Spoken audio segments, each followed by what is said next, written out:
Today, I put NBA stars back on their previous teams. For example, Jimmy Butler is back in Philadelphia, and James Harden is going to be back in Brooklyn. We'll go through all the rosters so you can know what each team looks like, but that's the premise of the video. And also, to be considered a star for this video, you had to be at least an 84 overall. The Milwaukee Bucks ended up losing Brook Lopez and Chris Middleton, so they kind of got cooked. The Chicago Bulls lost DeMar DeRozan, lost Zach LaVine, they're garbage. The Cleveland Cavaliers add LeBron James and Lauri Markkanen. They did lose Donovan Mitchell and Jarrett Allen, but I think they'll be alright. The Boston Celtics, they lost out on Kristaps Porzingis, who they recently traded for. The Clippers add Shai Gilgeous-Alexander. Remember that Paul George trade? They ended up trading away SGA. The Grizzlies pretty much stayed the same. The Atlanta Hawks lost DeJounte Murray. The Miami Heat, of course, ended up losing Jimmy Butler. The Charlotte Hornets,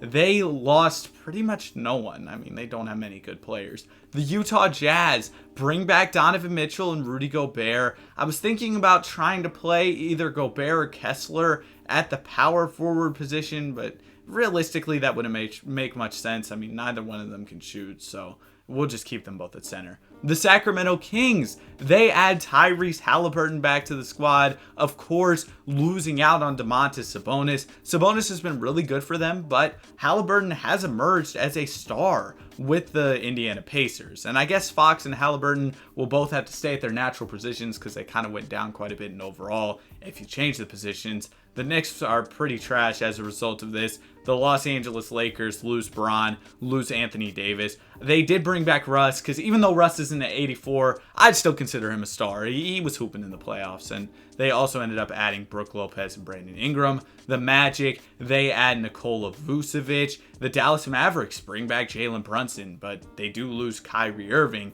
because Kyrie, he's back in Brooklyn. He's going to be playing alongside KD and James Harden once again. Jarrett Allen is also back in Brooklyn, so they have a really nice squad that they're working with there. The Denver Nuggets pretty much stay the same. A lot of their main guys were drafted by them. The Pacers bring back Domantas Sabonis and lose out on Tyrese Halliburton. The Pelicans are stacked. They have AD, Drew Holiday, Julius Randle all joining the squad. The Pistons add Chris Middleton. There was a time in his career where Chris Middleton was on the Pistons. The Raptors bring back Kawhi Leonard and also bring back Fred VanVleet. So their championship core is back together. The Houston Rockets pretty much stayed the same. The San Antonio Spurs, they bring in DeMar DeRozan and DeJounte Murray. Some solid players to play alongside Victor Wembanyama. I'm going to run Murray at the 1 so that Devin Vassell can start. I think their team looks pretty good. The Phoenix Suns, they bring back Mikal Bridges and Chris Paul. The Oklahoma City Thunder bring in Paul George, but they lost out on SGA. The Minnesota Timberwolves bring back Zach LaVine, and they lost Gobert, but I feel like LaVine is a huge addition for them. The Portland Trailblazers have CJ back on the squad playing alongside Dame, further adding to their guard problem. The Golden State Warriors pretty much look the same. The Warriors, they've drafted a lot of the guys who are on their squad. The Washington Wizards, they bring back KP and Beal, and they also keep Jordan Poole around, so they could be okay. At the end of the season, Nikola Jokic is named the MVP of the league. Victor Wembanyama is the Rookie of the Year. Christian Wood ended up signing with the Knicks and he won Sixth Man of the Year. Giannis is the DPOY, and Alperen Sengun is the Most Improved Player. Jacque Vaughn, the coach of the Nets, is the Coach of the Year. Here are your All-NBA teams. We see Jimmy Butler named to the first team. Don't feel like you see that too much. Bron is All-NBA with the Cleveland Cavaliers. Paul George, All-NBA on the Thunder. Also, Domantas Sabonis made an All-NBA team with the Indiana Pacers. Wemby, he's All-Defensive in his first season. We're going to go ahead and check out the standings, see how teams did around the league. Surprisingly, the Phoenix Suns were the first seed. They don't usually get a ton of love in 2K, but they ended up doing well in this simulation. The Golden State Warriors end up second. They picked up Daniel Gafford to run some 5 for them. The Grizzlies are third. They weren't affected too much by this video and the changes that were made. The Nuggets were fourth. The Pelicans were fifth. I had higher hopes for them.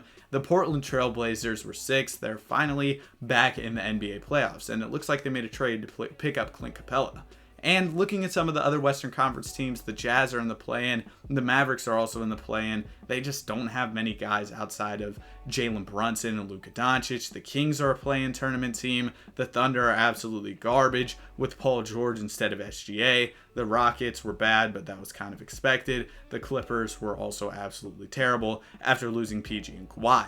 The Philadelphia 76ers were the number 1 team in the Eastern Conference. Brooklyn was number 2 with their stacked squad. The Boston Celtics trade for CJ McCollum and were 3rd. The Atlanta Hawks were 4th. The Miami Heat were 5th, even after losing Jimmy Butler. The Raptors come in at 6th with Kawhi Leonard back on the squad. And then you see teams like the Knicks, who ended up making the play-in. I didn't expect that. They didn't look very good. The Pistons were in the play-in with Chris Middleton. The Magic were in the play-in with Vucevic. And somehow, this Cavs team with Bron and Markkanen joining is somehow in the play-in tournament. Doesn't really make sense to me. But before we get into these playoffs, I'd really appreciate if you consider subscribing. I'm trying to hit 15K before 2K24 comes out.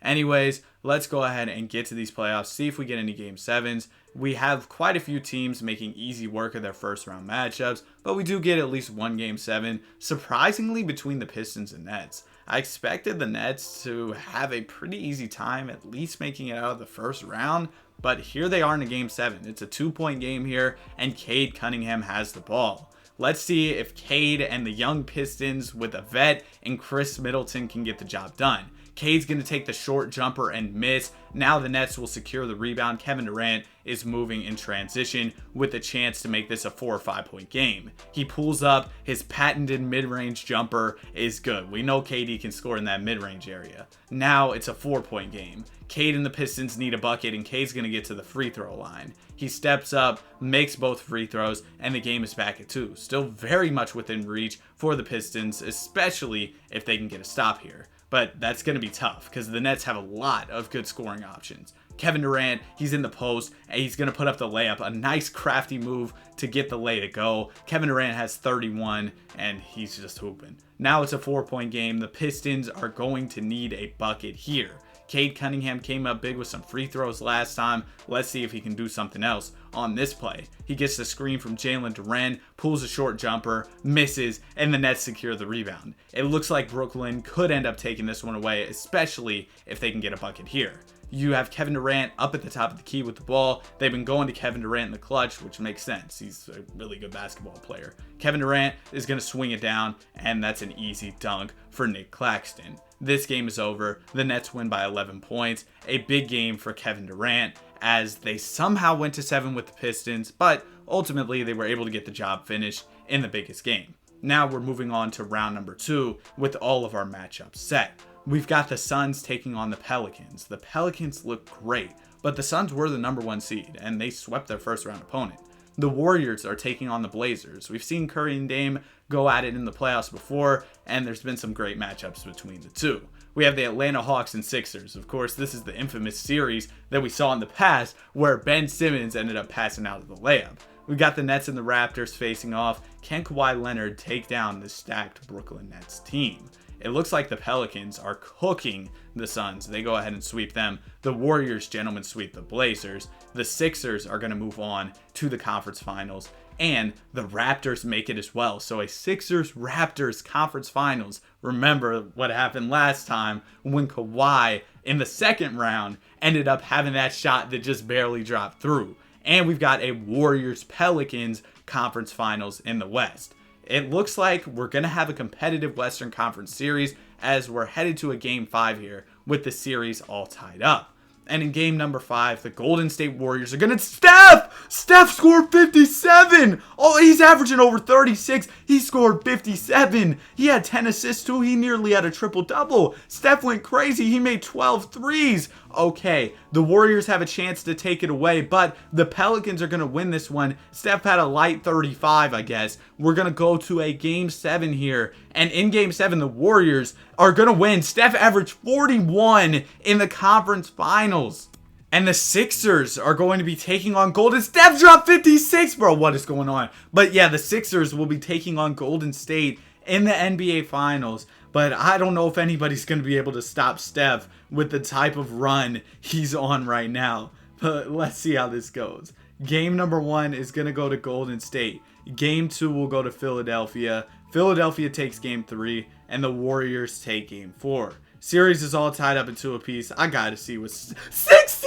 Nah, y'all would think this video is fake, bro. Y'all would think this video is fake. What does Chris Smoove say? Is this a fake video? What is Steph Curry doing? In the first game of the finals, he had 59. He had 47 in one of the games. Just look at the numbers the Steph Curry is putting up. Like, this is one of the craziest things I've seen in a 2K sim. And keep in mind, this is the regular rules, regular 24-second shot clock, everything. But yet Steph is doing this. The Warriors are going to win again. Jimmy Butler drops 41. I'm sure Steph had a little bit more than that, though. But a big game for Jimmy Butler for sure. And Embiid also had 33 of his own. But yeah, Steph had 46 in the triple-double. Him and Klay almost combined for a light 100.